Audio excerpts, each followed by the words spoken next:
Tengo también las columnas ya pactadas con Andrea Fichera para este viernes, no el otro, que es feriado, y me dijo que vamos a hacer un importante homenaje a Rafaela Carrá, a partir de, o sea, sería el próximo viernes, porque este viernes es 9 de julio y el programa no va a salir en vivo, el próximo.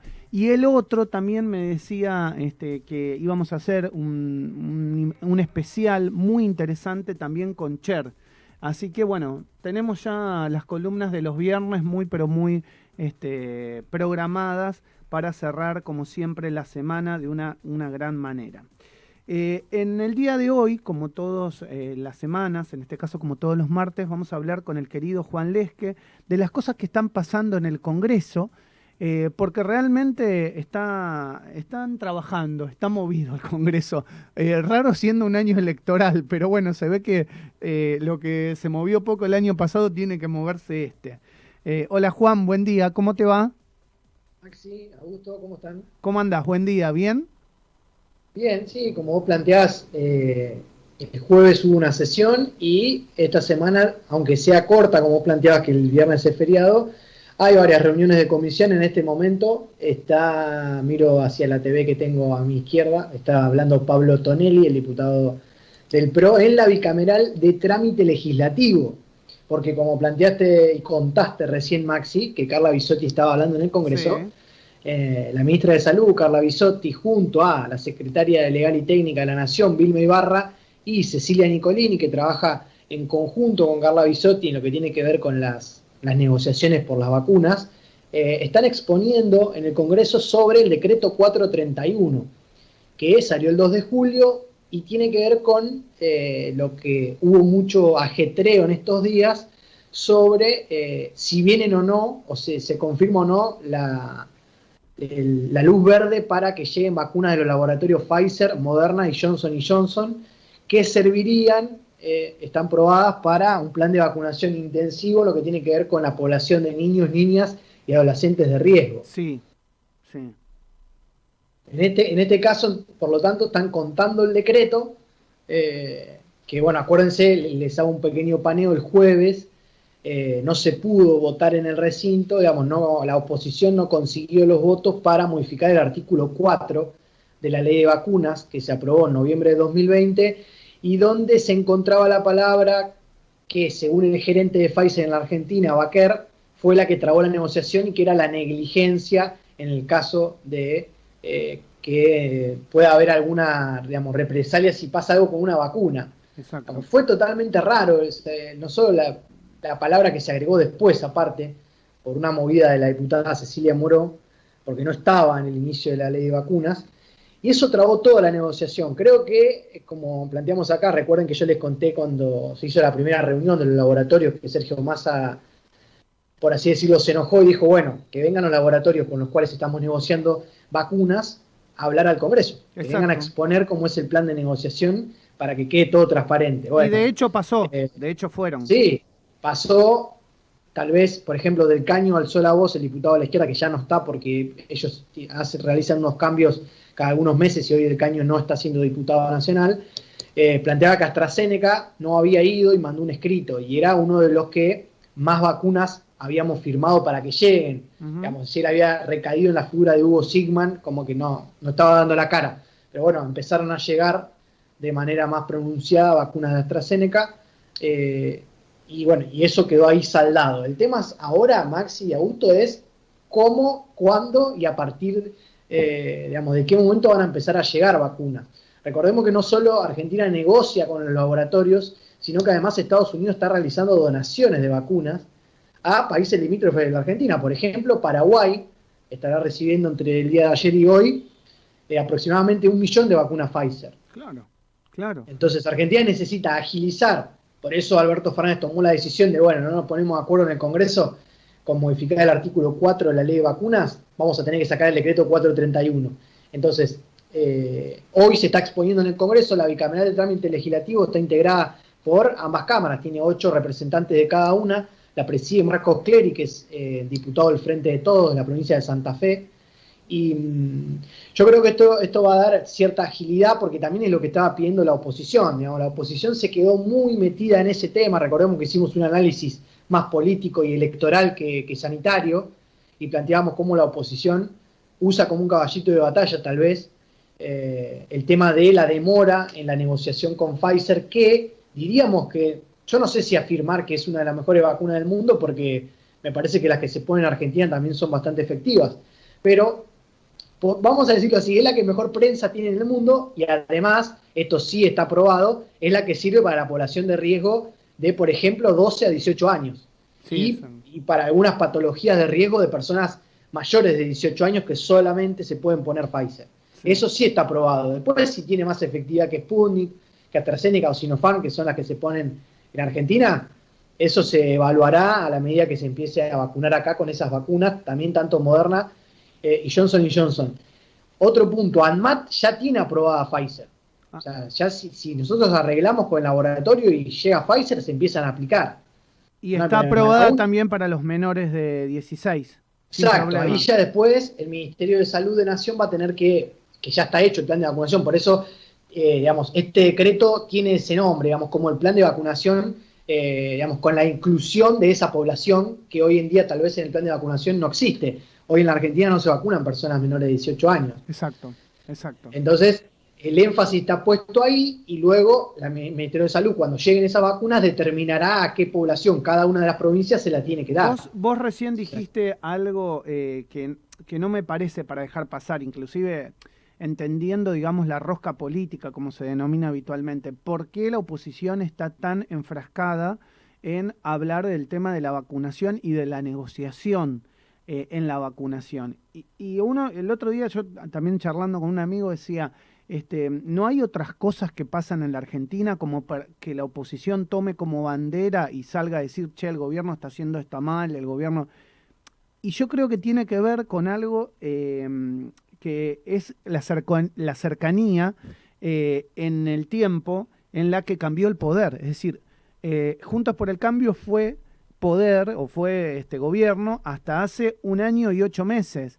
Y no puede decirle al gobierno, che, vos estás haciendo mal esto económicamente, che, vos estás haciendo mal esto socialmente con los planes sociales, vos estás haciendo mal esto con la reforma laboral, porque no lo hizo durante 4 años. Entonces, ¿qué le queda? Hablar de la pandemia y de lo mal que el gobierno está, o creen ellos que mal que está gestionando la llegada de vacunas y la pandemia. Le es muy difícil hoy a la oposición tomar como bandera otra cosa por la cercanía en la que estuvieron en el poder, ¿se entiende? Y que no hicieron esos cambios estructurales que hoy le piden a Alberto Fernández. Exacto, si ustedes, digamos, están todos los días analizando política, pueden llevar una agenda un poco más, digamos, con cierta rutina, y van a notar que la oposición se sube a ciertas banderas, como por ejemplo esta de la traba en la negociación con los laboratorios estadounidenses, y además el tema de los varados. Claro, bueno, pero por eso son tiene dos que ver temas con... que son nuevos porque es, claro, digamos, debido a la pandemia el gobierno nacional tuvo que decretar la negociación con todos los laboratorios del mundo que producen vacunas, entonces eso nunca lo tuvo que hacer el gobierno de Macri, porque no había una pandemia, y segundo, tuvo que restringir el ingreso, como contabas en tu editorial del inicio, tuvo que restringir el ingreso de personas para tratar de evitar que llegue variantes, digamos, de cepas nuevas del COVID, y tuvo que poner un cupo, por lo tanto, eso tampoco lo tuvo que hacer ningún gobierno democrático anterior. Exacto. Entonces creo que se basa, digamos, en esos 2 puntos troncales y deja de lado la inflación, la emisión monetaria, digamos, la deuda, porque aparte arregló, digamos, con los bonistas este gobierno. Entonces, diferentes temas económicos que heredó Alberto Fernández de Mauricio Macri, que él sí los habla porque es su principal bandera, hablar de lo que le dejaron, y ver cómo lo va llevando, pero no se mete la oposición en, por ejemplo, hablar de los índices mensuales de inflación, que son tremendos, pero no habla porque Macri tuvo una inflación anual de casi 54%. ¿Qué va a hablar? ¿Qué va a decir? Che, no arreglaste con el Fondo Monetario, no arreglaste con el Club de París y la deuda la generaste vos, ¿entendés? O sea, claro, sí, en el caso del Club de París es la deuda que ya estaba del segundo gobierno de Cristina, pero en el caso del Fondo Monetario es la deuda netamente de gobierno de Macri. Entonces, exacto. Son temas que me parece, vamos a ver igual, a ustedes que les gusta también este tema de la rosca, cuando arranque la campaña. Exacto. Vamos a ver cuáles son los temas, porque tal vez arranca la campaña y ya no hay DNU de varados y ya están llegando vacunas estadounidenses. Entonces, ahí la oposición va a tener que ingeniársela para meterse sí o sí en el tema economía. Lo va a tener que tocar sí o sí, porque una vez que esté vacunada el 75% de la población con una dosis, el tema de la economía va a volver.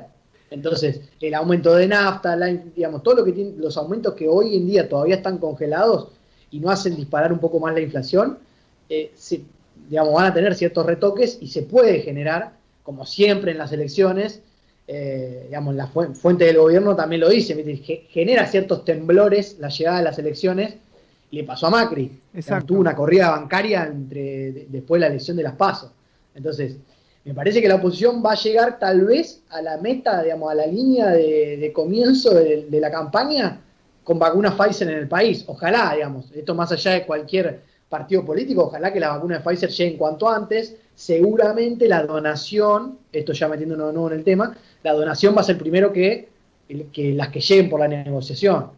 Exacto. Porque también digamos, el laboratorio Pfizer planteó la demora en la producción de la vacuna. No, porque además es real, vos comprás una vacuna y no creo que tengan en stock para mandarte. O sea, claro, lo más rápido que podemos tener es el stock que tiene ya Estados Unidos y que te puede mandar, como pasa con, por ejemplo, Paraguay. Entonces, esta reunión se está llevando a cabo en este momento. Ahora pasó a hablar el diputado Gustavo Mena de Bloque UCR Chubut. Y déjenme contar 2 o 3 temitas más. Dale, para no quedar solamente en este tema central. El día jueves a las 11 horas va a visitar la Cámara de Diputados Santiago Cafiero, el jefe de gabinete de ministros, con su informe que se realiza, donde responde las preguntas de los legisladores, tal como lo plantea el artículo 101 de la Constitución Nacional.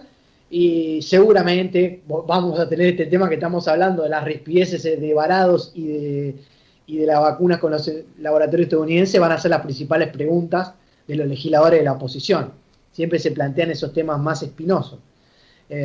Respecto a otros temas que se estuvieron tratando, ayer se dictaminó el proyecto para modificar la ley ovina. Recuerden que yo les planteé hace como 2 o 3 meses, quedó allá a lo lejos, la ley ovina, la 25422, que espero que no se rían con los montos de plata que les voy a decir que tenía la ley ovina para los productores agropecuarios de todo el país. Digamos, el Fondo Fiduciario para la Recuperación de la Actividad Ovina, el famoso FRAO, tenía destinado del presupuesto nacional 20 millones de pesos, hace 10 años. Digamos, había quedado totalmente desactualizado. Nada. Ahora se va a pasar a 850 millones de pesos, más allá que los productores, digamos, y los diputados que digamos, son de provincias estratégicas respecto a la producción digamos, en agricultura y ganadería, esperaban que les den 1.500 millones de pesos. Quedaron como un poquito atrás, quedaron tal vez entre 700 y 800 mil pesos abajo de lo que ellos esperaban, pero esta reparación de 850 cuando había 20 ya se va a hacer sentir, digamos, va a ser productiva en ese sentido. Y recordemos también cierta crisis que está viviendo el sector, digamos, hay también rispidezes con el gobierno, no solamente, por ejemplo, en el cupo de exportación de carne, que este tema también ya lo tratamos, sino lo que tiene que ver con la propia producción de, por ejemplo, la venta de lana y demás. Bien. Entonces eso es un tema que se va a llevar al recinto en diputados y se va a convertir en ley la modificación, porque ya tiene media sanción del Senado. Bien, y bueno, lo último que nos gustaría que nos comentes es qué otros temas se traen del Senado, se traen y que tienen media sanción del Senado. Sí, mirá, mañana, Maxi, se va a estar hablando en el Senado sobre lo que trae media sanción de diputados, que es el nuevo marco regulatorio de biocombustibles, que también se los conté acá, conté acá el viernes con Daniel y se lo fui contando a ustedes, y lo de monotributo, para 4 millones de personas aproximadamente, un 39% que viven en el AMBA y el 61% restante en el país, donde va a tener el alivio, donde se va a dejar atrás el retroactivo que por error administrativo de la FIP se había incrementado en las cuentas de cada persona. Así que eso va a ser ley oficialmente seguramente la semana que viene. Esta semana no va a sesionar la Cámara de Senadores y va a ser en la semana que viene, van a quedar como ley esas dos cosas. Fue un lío tan grande. Hoy también se va Juan, a estar tratando. Lo del monotributo fue un lío tan grande porque se confundió tanto a la gente. Ahora estaba la recategorización que terminó por posponerse para decirle a la gente, bueno, que salga la ley y después vemos cómo recategorizamos. La verdad que fue... El 5 de agosto se planteó la fecha para digamos, contemplar los pagos de lo que sería digamos, el importe que hubiesen tenido que pagar en junio. Entonces se quedó como medio congelado hasta que se defina la ley. y de ahí largar para adelante, con plan de pagos de hasta 60 cuotas para las moratorias, con un interés que no puede pasar el 1,5 mensual. Varias cosas que, como yo les planteé en la ampliación de zona fría, son temas que también van de la mano con lo electoral. Exacto, No hay exacto. que, no hay que dejar de lado ese tema. Y por último, Maxi, también el día de mañana se va a estar volviendo a hablar sobre cannabis medicinal en el Senado, que está bastante avanzado. El proyecto de cannabis medicinal, que luego, la semana que viene, si querés, lo podemos desarrollar un Sí. poco más, con un poco más de tiempo. Así que estos son los temas que hay que seguir y prestar atención esta semana en el Congreso. Juan, una corrección respecto a lo que dijimos, o si sé que lo sabemos, pero bueno, seguramente lo expresamos mal. Me dice Josefina que la autorización de la ANMAT para mayores de 16 años es que para menores de 16 años, por más que llegue la vacuna de Pfizer, no está todavía autorizada, que la ANMAT debe autorizarla en estos Claro, para días. menores de 16. Exactamente. Por si lo dijimos mal, lo rectificamos. Bueno, Juan, te Perfecto. agradezco mucho, ¿eh? Muchas gracias y que tengas buena semana. Dale, Maxi, saludos. Te mando un abrazo grande. Bueno, Juan Lesque en su columna legislativa de todas las semanas aquí en Radio Sónica.